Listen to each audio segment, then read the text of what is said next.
Good morning girls. आज हम पढ़ेंगे पाठ 6 अकबरी लोटा। अन्नपूर्णानंद वर्मा की कहानी अकबरी लोटा एक हास्य व्यंग्यपूर्ण रचना है जिसमें लेखक ने एक अत्यंत हास्यप्रद प्रसंग के माध्यम से एक मित्र द्वारा दूसरे मित्र की सहायता करने की रोचक घटना का वर्णन किया है।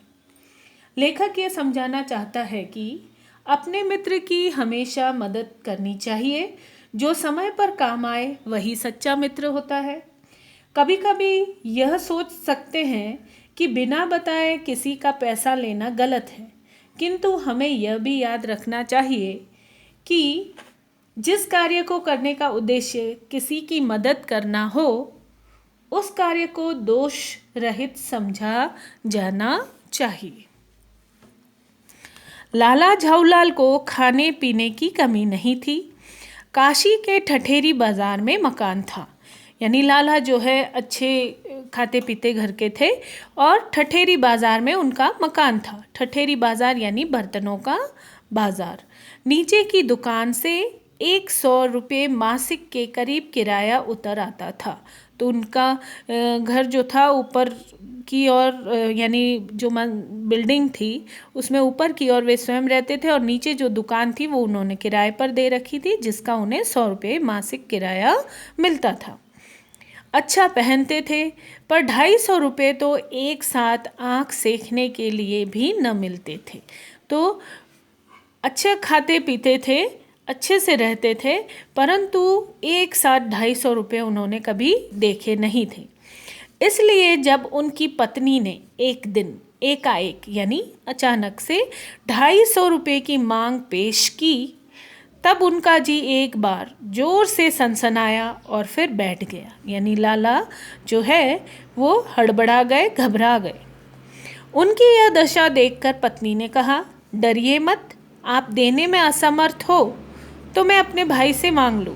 यानी पत्नी उन्हें कह रही, उनकी जो हाव भाव देखकर कह रही है कि अगर आप देने में असमर्थ हो, यानी आप नहीं दे सकते, तो मैं अपने भाई से कहकर मांग लेती हूँ।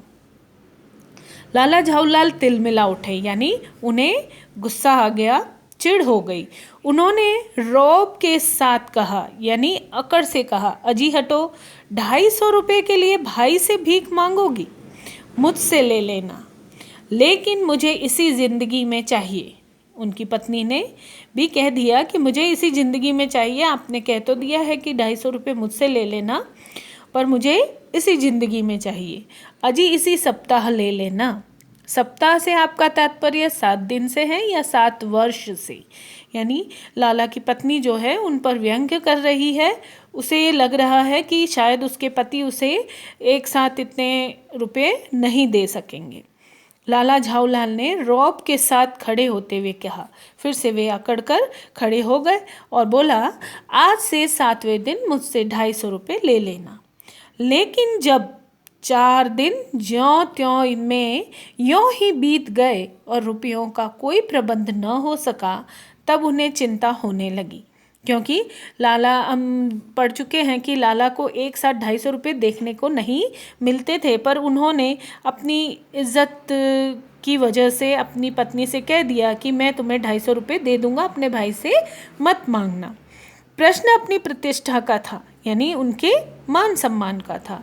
अपने ही घर में अपनी साख का था, यानी अपनी इज्जत खराब होती सी उन्हें लग रही थी। इसलिए उन्हें लगा अगर नहीं देंगे तो उनकी बेइज्जती हो जाएगी। देने का पक्का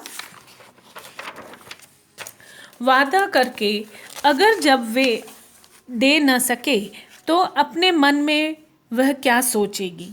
यानी पत्नी से उन्होंने अच्छे से वादा किया है कि वो उसे दे देंगे, और अगर नहीं दे सके तो पत्नी मन में उनके बारे में क्या सोचेगी, उसकी नज़रों में उनका क्या मूल्य रह जाएगा, यानी उसकी इज्जत नहीं रहेगी। अपनी वाहवाही की सैकड़ों गाथाएं सुना चुके हैं, यानी अपनी वाहवाही की कई कहानियाँ उसे सुना चुके हैं। अब जो एक काम पड़ा तो चारों खाने चित्त हो गए। यह पहली बार उसने मुंह खोलकर कुछ रुपयों का सवाल किया था। यानी पहली बार ऐसा हुआ था कि लाला झाऊलाल की पत्नी ने उनसे इतने रुपए एक साथ मांगे थे। इस समय अगर दुम दबाकर निकल भागते हैं तो उसे क्या मुंह दिखलाएंगे। यानी अगर वो इस समय नकार जाते हैं या मना कर देते हैं, देने से इनकार कर देते हैं, तो अपनी पत्नी के आगे क्या मुंह दिखाएंगे। खैर, एक दिन और बीता। 5वें दिन घबराकर उन्होंने पंडित बिलवासी मिश्र को अपनी विपदा सुनाई। ये पंडित बिलवासी मिश्र है, वे उनके मित्र हैं। तो अब मित्र जो है अपने मित्र से ही मदद मांगता है। तो उन्होंने भी जब कुछ भी होता प्रतीत नहीं हुआ तो 5वें दिन, क्योंकि 7 दिन की प्रॉमिस की थी उन्होंने, 7 दिन का वादा किया था, तो 5 दिन तो यूं ही बीत गए। अब घबरा कर 5वें दिन उन्होंने अपने मित्र से अपनी विपदा सुनाई। विपदा यानी मुश्किल।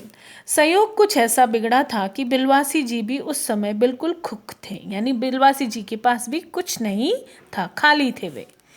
उन्होंने कहा, मेरे पास है तो नहीं, पर मैं कहीं से मांग जांच कर लाने की कोशिश करूंगा, और अगर मिल गया तो कल शाम को तुमसे मकान पर मिलूंगा।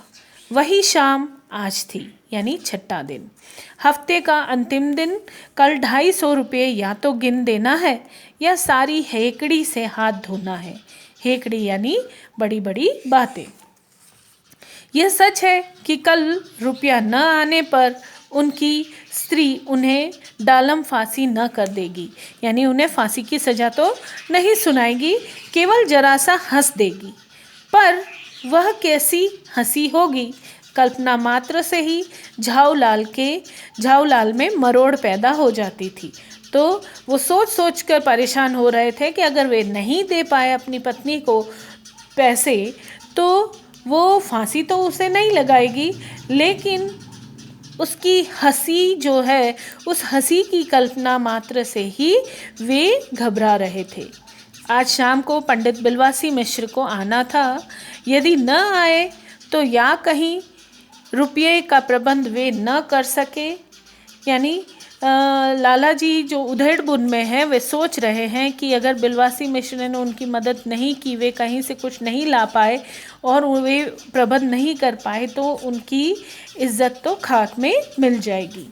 इसी उधेड़बुन में पड़े लाला झाऊलाल छत पर टहल रहे थे।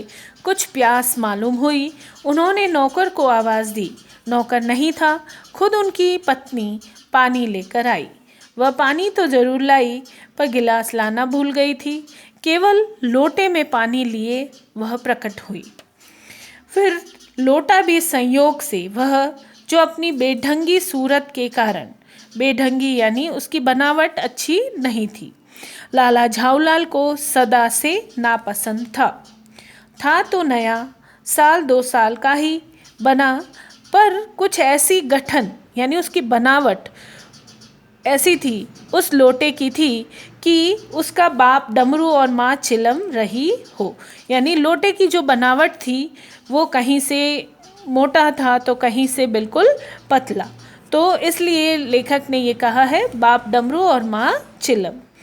लाला ने लोटा ले लिया, बोले कुछ नहीं। उन्हें अच्छा तो नहीं लगा था इस लोटे में, क्योंकि ये लोटा उन्हें नापसंद था। अपनी पत्नी का अदब मानते थे, यानी वे अपनी पत्नी का बहुत इज्जत करते थे, मानना ही चाहिए। इसी को सभ्यता कहते हैं। जो पति अपनी पत्नी का न हुआ वह पति कैसा। फिर उन्होंने यह भी सोचा कि लोटे में पानी दे तब भी गनीमत है। अभी अगर चूं कर देता हूँ तो बाल्टी में भोजन मिलेगा, तब क्या करना बाकी रह जाएगा।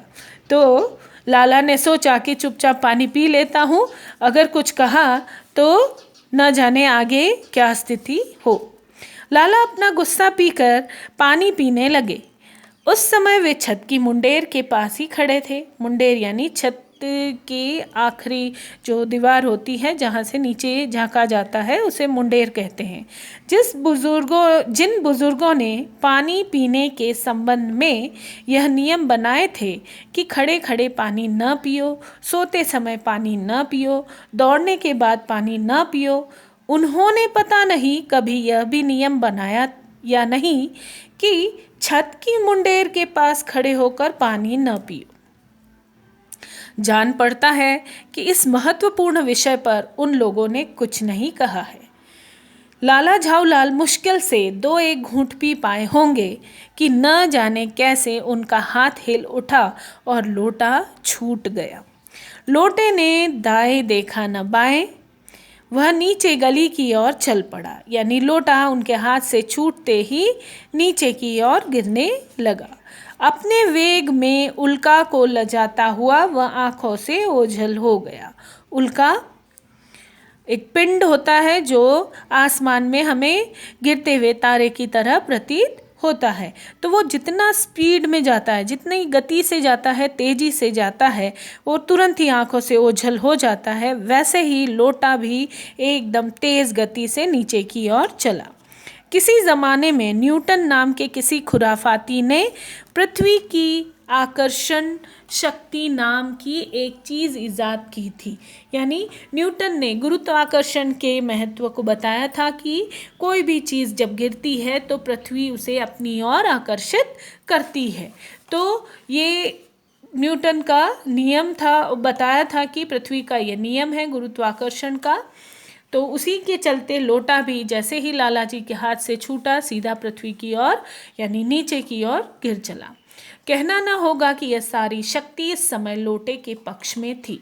लाला को काटो तो बदन में खून नहीं। अब हाथ से लोटा छूट गया तो लाला एकदम से घबरा गए। ऐसी चलती हुई गली में ऊंचे 3 मंजिले से भरे हुए लोटे का गिरना, यानी नीचे सब लोग चल रहे हैं और ऊपर से भरा हुआ लोटा गिरना हंसी खेल नहीं। हंसी खेल नहीं यानी कि कोई साधारण बात नहीं है। यह लोटा न जाने किस अनाधिकार के झोंपड़े पर काशीवास का संदेश लेकर पहुंचेगा।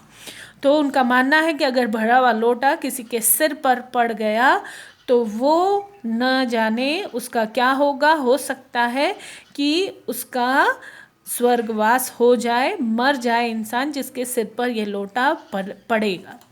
कुछ हुआ भी ऐसा ही। गली में जोर का हल्ला उठा। लाला झाऊलाल जब तक दौड़कर नीचे उतरे तब तक एक भारी भीड़ उनके आंगन में घुस आई। बच्चों, पाठ का शेष भाग हम अगले वीडियो में पढ़ेंगे।